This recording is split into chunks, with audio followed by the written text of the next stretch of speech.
On me dit que je me laisse trop gouverner par mes émotions. Mais je ne m'en rends pas compte. J'ai l'impression d'être capable d'appliquer les principes même avec ma famille. Alors comment cela peut-il être vrai? Comment peut-on savoir si on est trop gouverné par ses émotions? En réalité, ce problème couvre un champ très étendu. Il ne s'agit pas juste de manquer de principes envers nos proches. Favoriser et ménager les gens qu'on connaît et qu'on aime, et protéger ceux qui nous rendent des services, sont des manières d'être gouvernés par nos émotions.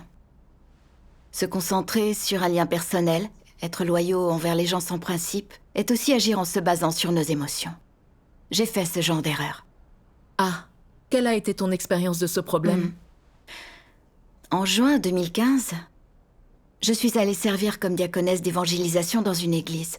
Une femme nommée Lidje faisait partie de l'équipe d'abreuvement et on devait travailler ensemble assez fréquemment.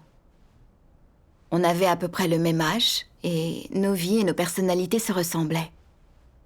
On avait aussi toutes les deux été opprimées par nos maris. On avait beaucoup en commun. On s'entendait à merveille.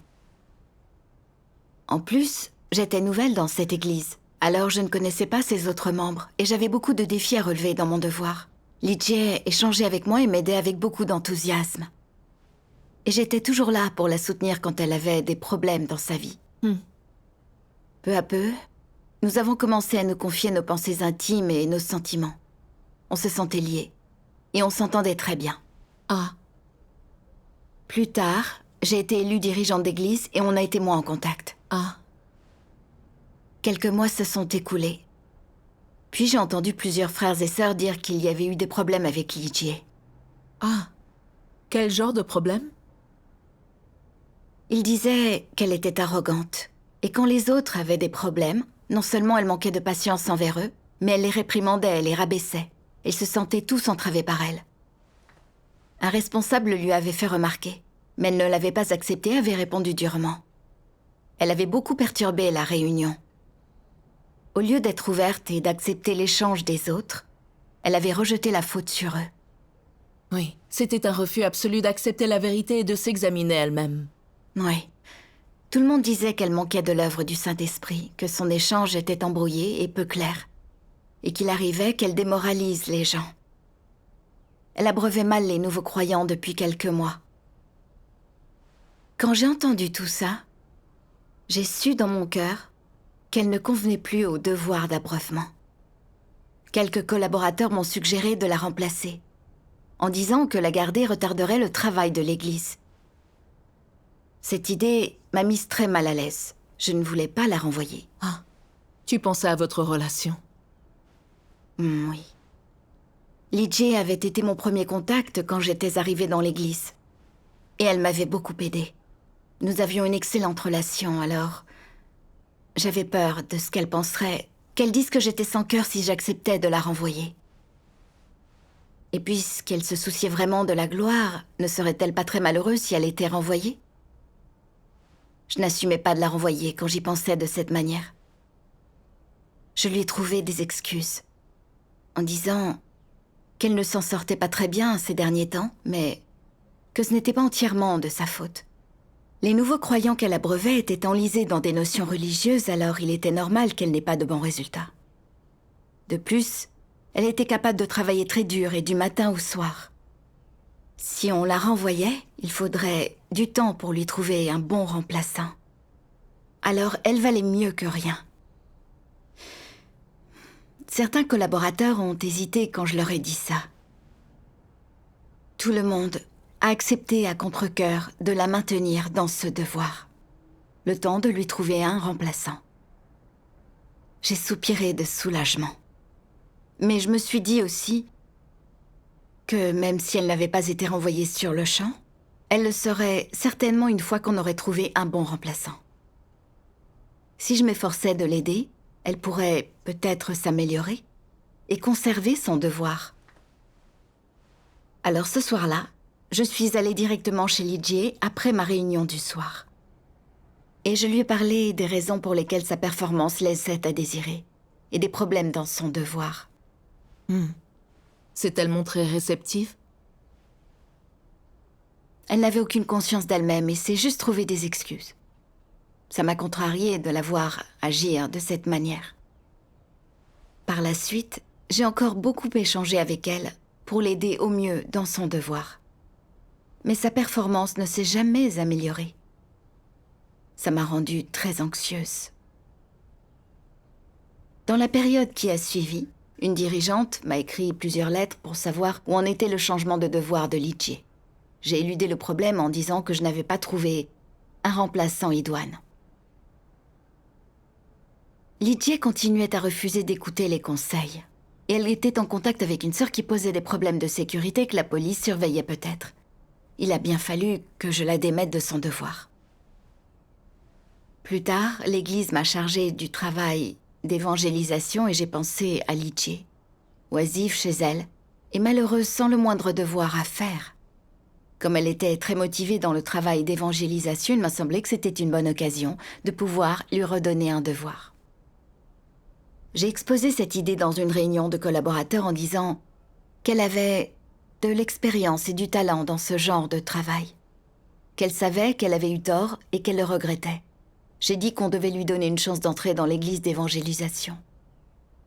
Tout le monde a accepté de lui redonner sa chance. Ah, s'était-elle repentie?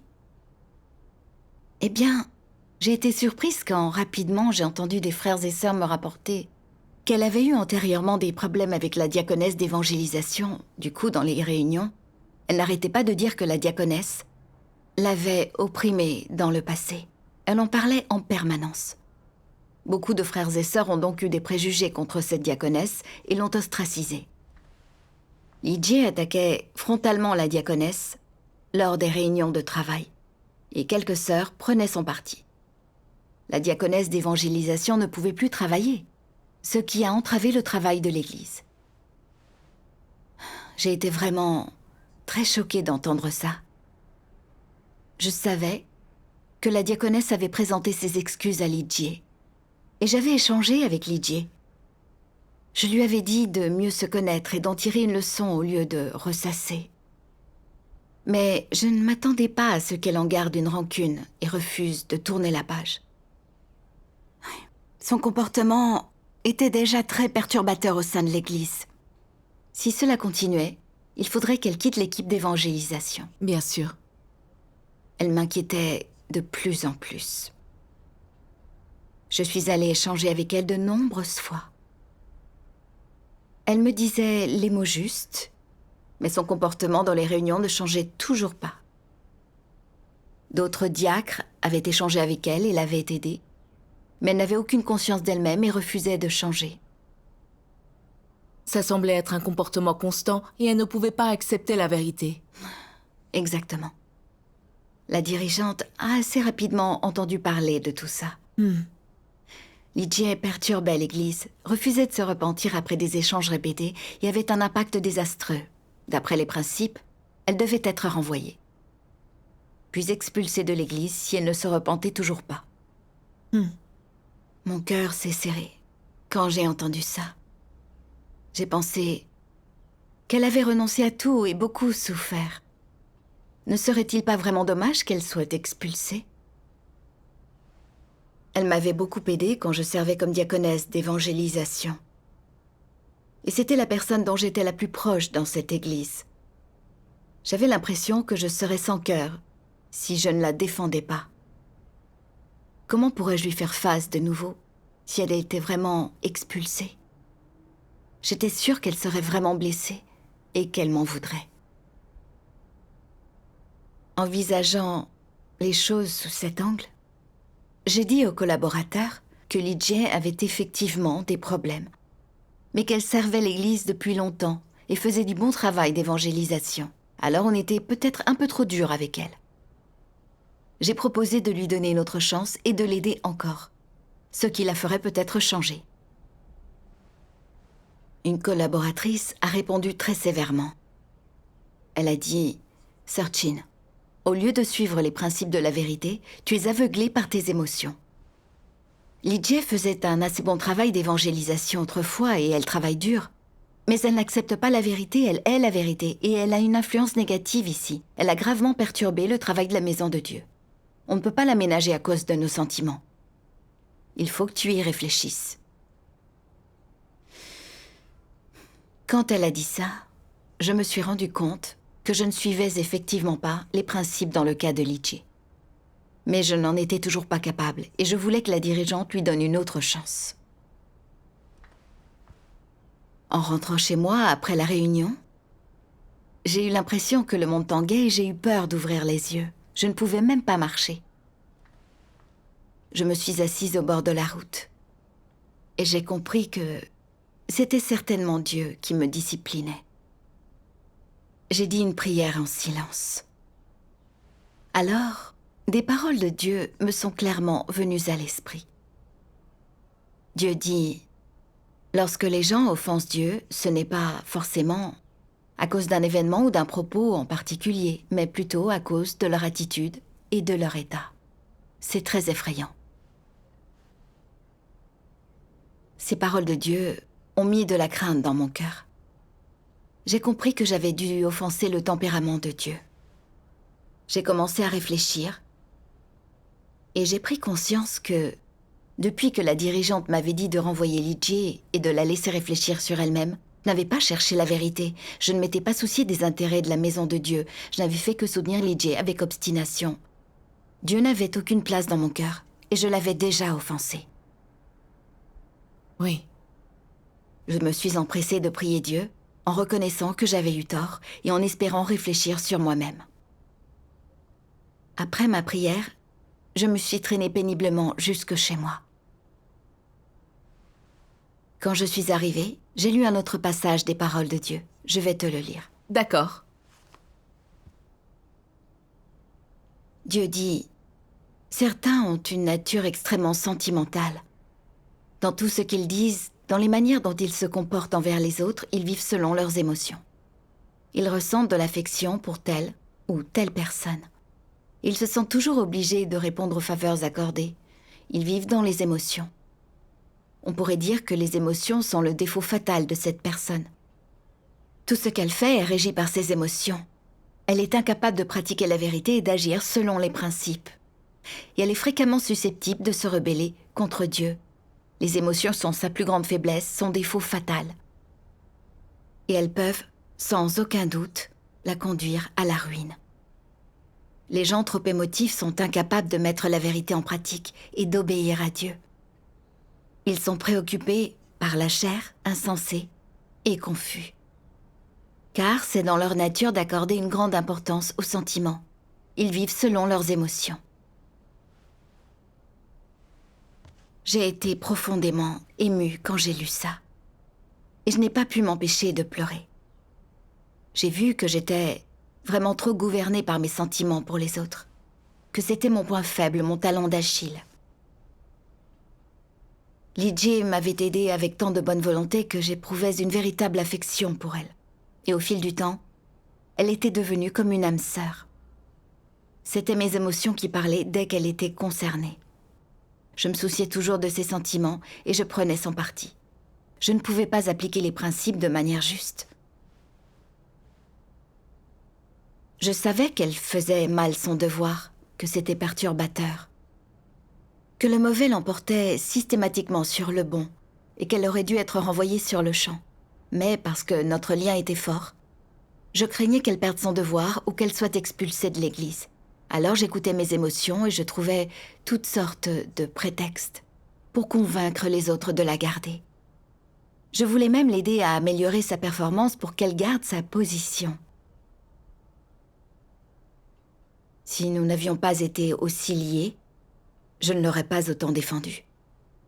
J'aurais traité n'importe quel autre frère ou sœur selon les principes. À ce stade, j'ai compris que j'avais été entièrement gouvernée par mes émotions dans mon devoir. Que je l'avais favorisé et ménagé à chaque occasion, sans me soucier des principes. Je ne prenais pas le travail et les intérêts de la maison de Dieu en considération. Je parlais et j'agissais en me basant entièrement sur mes émotions, ce qui était terriblement égoïste.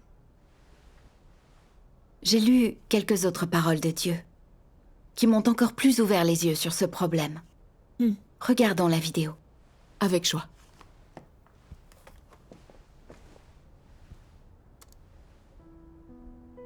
Dieu Tout-Puissant dit: quels sont les problèmes liés aux émotions? Le problème numéro 1 est la façon dont vous évaluez les membres de votre propre famille, dont vous réagissez à ce qu'ils font.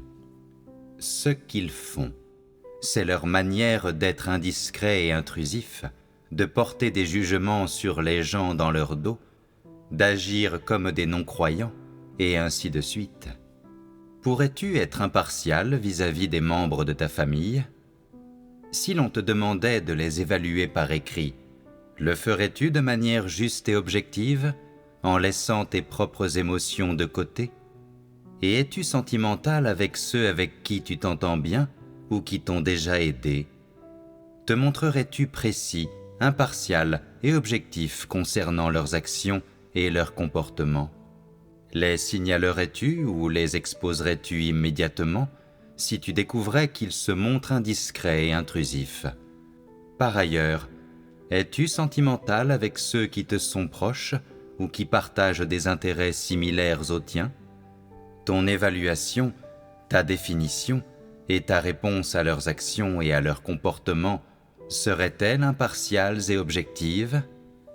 Et comment réagirais-tu si les principes dictaient à l'Église de prendre des mesures à l'encontre d'une personne qui te serait liée ou avec qui tu aurais un lien émotionnel, et que ces mesures étaient en contradiction avec tes propres notions? Obéirais-tu? Resterais-tu en contact avec cette personne en secret? Te laisserais-tu encore entraîner par elle? Serais-tu même incité par elle à lui trouver des excuses, à justifier ce qu'elle fait et à la défendre? Te sacrifierais-tu pour venir en aide à ceux qui ont été gentils avec toi, en ignorant les principes de la vérité et sans souci des intérêts de la maison de Dieu? Tout cela concerne divers problèmes liés aux émotions, n'est-ce pas? Certains disent: ces émotions dont tu parles ne concernent-elles pas uniquement les proches et les membres de la famille? Cela ne s'applique-t-il pas uniquement aux parents, aux frères et sœurs et aux autres membres de la famille? Non, cela s'applique à beaucoup de personnes différentes. Oublions les membres de la famille. Il y a des gens qui ne sont même pas capables d'être impartiaux vis-à-vis de leurs bons amis et de leurs copains. Tout ce qui sort de leur bouche est biaisé. Par exemple, lorsque quelqu'un est négligent et enclin à la méchanceté, ils le décrivent comme étant quelqu'un qui aime s'amuser, quelqu'un de joyeux, d'enfantin. Et y a-t-il de l'émotion dans ces paroles? Lorsque l'individu négligent n'a aucun lien avec eux, ils adoptent un ton moins léger. C'est manifestement un antéchrist. Il est méchant, diabolique. Il est indiscret et intrusif dans tout ce qu'il fait. Quand on leur demande des preuves, ils répondent: pour l'instant, il n'y a aucune preuve, mais on peut voir tout de suite que c'est un sale type. Les paroles de Dieu disent que c'est sa nature. Il n'hésite pas à le définir. C'est vivre selon ses émotions, n'est-ce pas? Et que sont ceux qui vivent selon leurs émotions? Sont-ils impartiaux? Sont-ils intègres? Non. Les gens qui vivent selon les prédilections et les intérêts de la chair vivent selon leurs émotions. Je ne donne pas aux gens la possibilité de libérer leurs émotions, car je suis sans émotion, et j'en suis venu à détester les émotions des gens à un degré extrême. C'est à cause des émotions des gens que j'ai été rejeté, et donc je suis devenu un autre à leurs yeux. C'est à cause des émotions des gens que j'ai été oublié. C'est à cause des émotions de l'homme qu'il saisit l'occasion pour retrouver sa conscience. C'est à cause des émotions de l'homme qu'il est toujours fatigué de mon châtiment. C'est à cause des émotions de l'homme qu'il m'accuse d'être déloyal et injuste, et dit que je n'ai aucun souci des sentiments de l'homme dans mon traitement des choses. Est-ce que j'ai aussi de la parenté sur la terre? Qui n'a jamais, comme moi, travaillé jour et nuit, sans souci de nourriture ou de sommeil, dans l'intérêt de mon plan de gestion entier? Comment l'homme pourrait-il être comparable à Dieu? Comment l'homme pourrait-il être compatible avec Dieu? Amen. Amen. Lire ça m'a permis de comprendre plus clairement ce que signifiait être gouverné par ses émotions. Et j'ai vu que Dieu haïssait les gens de cette sorte. Ça nous incite à violer les principes de la vérité et faire le mal et à résister à Dieu. C'est vrai.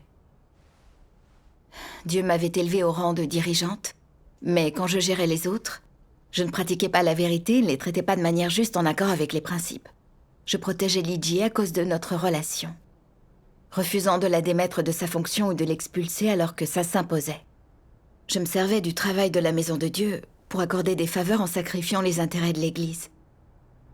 Ça nuisait à l'entrée dans la vie des frères et sœurs. Il ne faisait que perturber le travail de la maison de Dieu. Je mordais la main qui me nourrissait. J'étais une traîtresse. N'était-ce pas humilier Dieu et lui résister?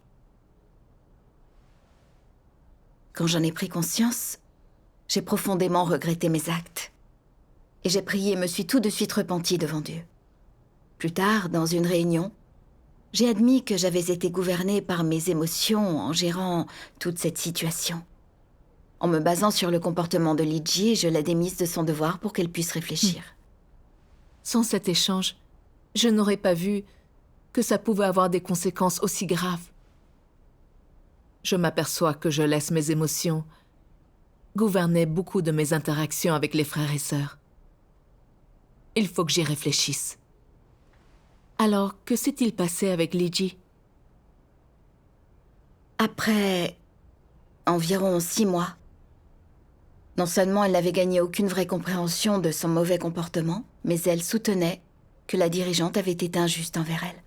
Elle disait aux autres que la dirigeante la prenait de haut et avait une dent contre elle. La dirigeante avait échangé sur la vérité avec elle et disséqué son comportement. Mais Lydie ne voulait rien savoir et se trouvait des excuses. Elle s'était même mise à lui faire la tête et lui avait tourné le dos pour protester en silence.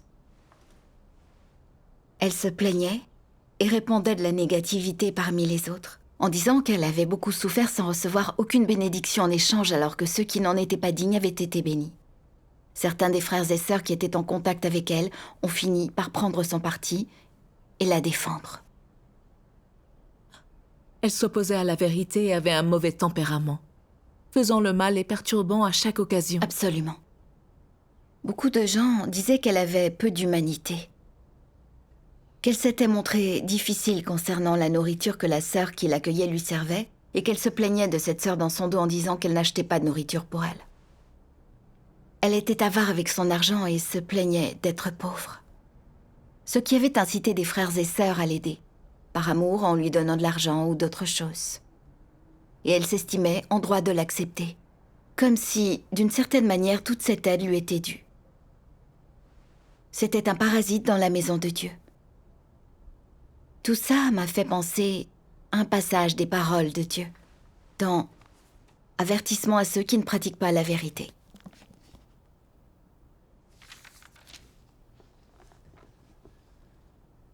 Dieu dit « Ceux qui, dans l'Église, épanchent leurs conversations venimeuses, ceux qui, parmi les frères et sœurs, répandent des rumeurs, fomentent la disharmonie et forment des cliques, cela devrait avoir été expulsé de l'Église.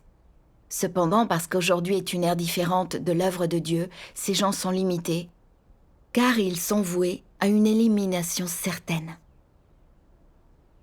Ceux qui ont été corrompus par Satan ont tous un tempérament corrompu. Certains n'ont rien d'autre qu'un tempérament corrompu, tandis que d'autres ne sont pas comme cela.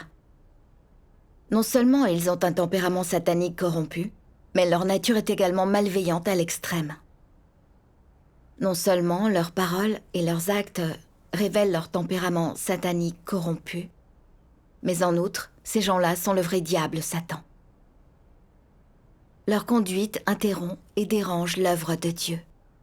Elle perturbe l'entrée dans la vie des frères et sœurs. Et elle nuit à la vie normale de l'Église. Tôt ou tard, ces loups, déguisés en brebis, doivent être chassés. Il faut adopter une attitude impitoyable, une attitude de rejet à l'égard de ces laquais de Satan. Ce n'est qu'en faisant cela que l'on se tient du côté de Dieu. Et ceux qui ne peuvent pas le faire sont en collusion avec Satan. Amen.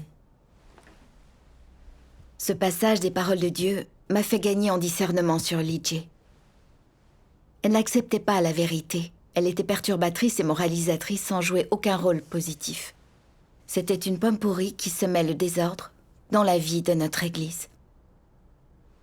Quand elle avait été critiquée et avait perdu son devoir, au lieu de se repentir, elle avait été mécontente, s'était plainte des dirigeants et avait continué à perturber la vie de l'Église. Les personnes vindicatives, agressives, mauvaises et qui haïssent la vérité ne peuvent jamais être sauvées. C'est vrai. Elle ne faisait que perturber le travail de l'Église. Comme un renard qui se déchaîne dans un poulailler et dévore les poules. Les mauvaises personnes doivent être écartées afin que le travail de la maison de Dieu se poursuive et qu'on puisse mener une vie d'église convenable. Dieu est juste et saint. Il sauve ceux qui ont une bonne humanité et aiment la vérité, pas les malfaiteurs. Oui. Les gens mauvais haïssent la vérité par nature et ne se repentent jamais vraiment, quel que soit le nombre de chances qu'on leur donne. Ceux qui aiment la vérité peuvent révéler de la corruption, être perturbateurs et moralisateurs, mais après ce fait, ils sont capables de réfléchir sur eux-mêmes, d'accepter le jugement et le châtiment des paroles de Dieu, de se repentir et de changer. L'Église avait donné de nombreuses chances à Lee, mais elle ne s'était jamais repentie. Elle avait été encore plus agressive et perturbatrice. Elle était mauvaise par essence. Elle devait être expulsée sans plus tarder, selon les principes de l'Église. En tant que dirigeante d'Église, je savais que je devrais échanger avec les autres pour exposer ces méfaits et signer ces documents d'excommunication. J'hésitais toujours à le faire. J'avais peur que sa vie soit fichue si elle était vraiment expulsée de l'Église. Dès que cette pensée m'est venue, j'ai prié Dieu pour lui demander de m'aider à surmonter mes émotions. Puis j'ai lu ceci dans les paroles de Dieu. Le 4e passage de Dieu et l'homme entreront dans le repos ensemble. Je vais le lire. D'accord, très bien. Qui est Satan? Qui sont des démons? Et qui sont les ennemis de Dieu? Sinon des résistants qui ne croient pas en Dieu. Ne sont-ce pas ces gens qui désobéissent à Dieu? Ne sont-ce pas ces gens qui prétendent avoir la foi mais n'ont pas la vérité? Ne sont-ce pas ceux qui cherchent simplement à obtenir des bénédictions sans pouvoir témoigner pour Dieu? Tu te mêles toujours à ces démons aujourd'hui. Te soucies d'eux et les aimes. Mais dans ce cas, n'es-tu pas en train d'avoir de bonnes intentions à l'égard de Satan? Ne fréquentes-tu pas également les démons? Si les gens de nos jours ne sont toujours pas capables de distinguer le bien du mal et continuent aveuglément d'aimer et d'être miséricordieux, sans aucune intention de chercher la volonté de Dieu, ni de contenir les intentions de Dieu comme étant les leurs, alors leur fin sera d'autant plus misérable. Toute personne qui ne croit pas en Dieu dans la chair est un ennemi de Dieu. Si tu peux te soucier d'un ennemi et l'aimer, ne manques-tu pas d'un sens de la justice? Si tu es compatible avec ceux que je déteste et avec qui je suis en désaccord, et que tu continues à les aimer ou avoir des sentiments personnels envers eux, n'es-tu pas désobéissant? Ne résistes-tu pas à Dieu intentionnellement? Une telle personne possède-t-elle la vérité? Si les gens se soucient des ennemis, aiment les démons et ont de la miséricorde envers Satan, n'interrompent-ils pas l'œuvre de Dieu intentionnellement? Amen. Je me suis sentie très coupable quand j'ai lu ce passage des paroles de Dieu. J'avais bien conscience que c'était une fauteuse de trouble, un bâton dans les roues qui ne se repentirait jamais. Une malfaitrice qui haïssait la vérité par essence. Mais je la chouchoutais quand même, voulant toujours la garder dans l'Église. Je permettais à une personne mauvaise de nuire au travail de l'Église. Je prenais le parti de Satan et m'opposais à Dieu. Des philosophies de Satan comme « le sang est plus épais que l'eau » et « l'homme n'est pas sans âme, comment peut-il être sans émotion » me guidaient. J'avais toujours accordé de la valeur aux relations avec les autres, pensant que c'était le seul moyen d'être humaine, d'être une bonne personne. Je pensais que je manquerais de cœur et que je serais rejetée par les autres si j'agissais autrement. C'était tout à fait ridicule de ma part. Ces philosophies mondaines paraissent justes et sont en accord avec les notions humaines, mais elles vont à l'encontre de la vérité et des principes. Tu as raison. Si on est sentimentaux et aimant envers tout le monde, alors on aime les autres d'une manière stupide qui manque complètement de principes. Je m'en rends compte. Dieu nous demande de traiter les autres selon les principes, d'être aimants envers nos frères et sœurs, d'avoir une conscience envers Dieu, de rejeter les malfaiteurs, les non-croyants, les démons et Satan. N'a-t-on pas les idées embrouillées quand on est sentimentaux envers les gens de cette espèce? Ce genre d'amour manque de discernement et de principe, c'est un fruit de la sottise. Non seulement il nous égare, mais suivre un malfaiteur peut vraiment nuire au travail de la maison de Dieu. Dieu soit loué. Tu as une grande compréhension.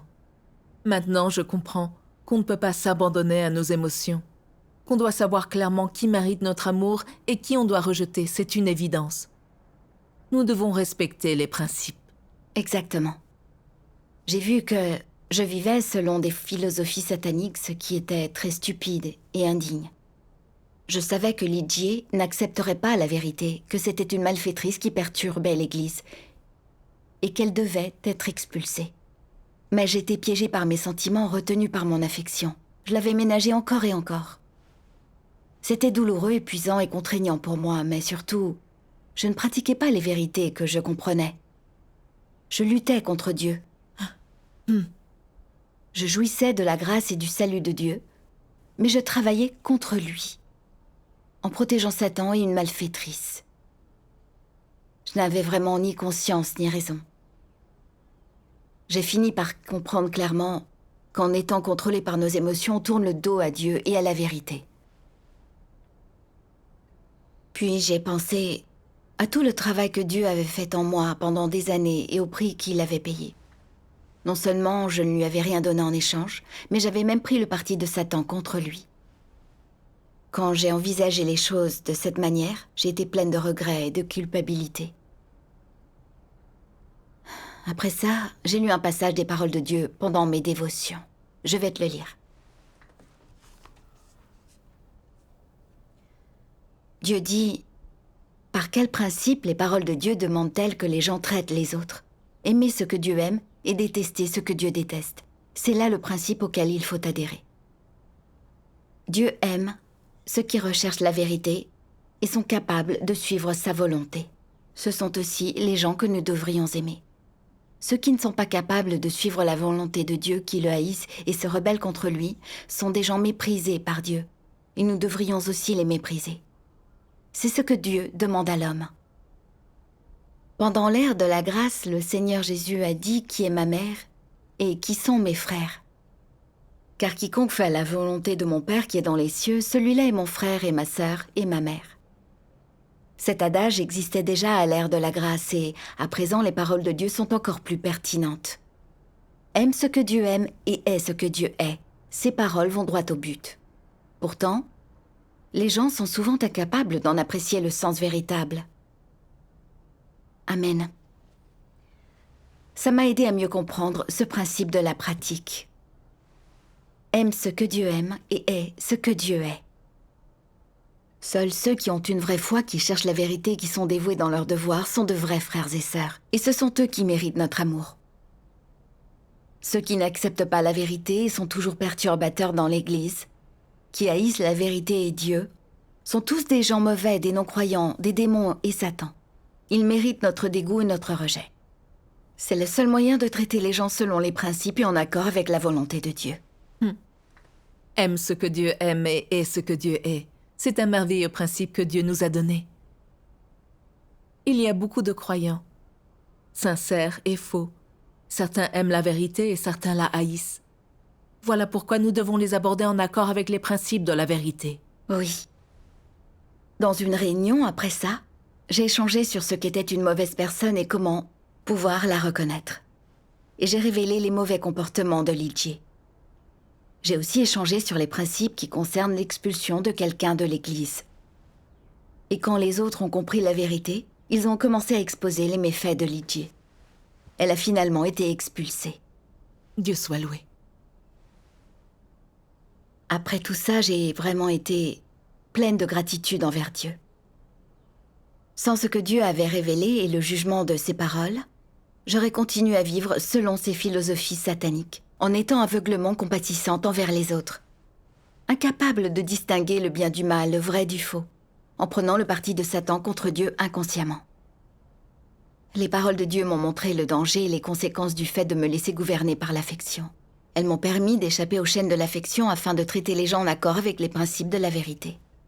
Je suis très reconnaissante à Dieu pour son amour et son salut. Dieu soit loué. Dieu soit loué.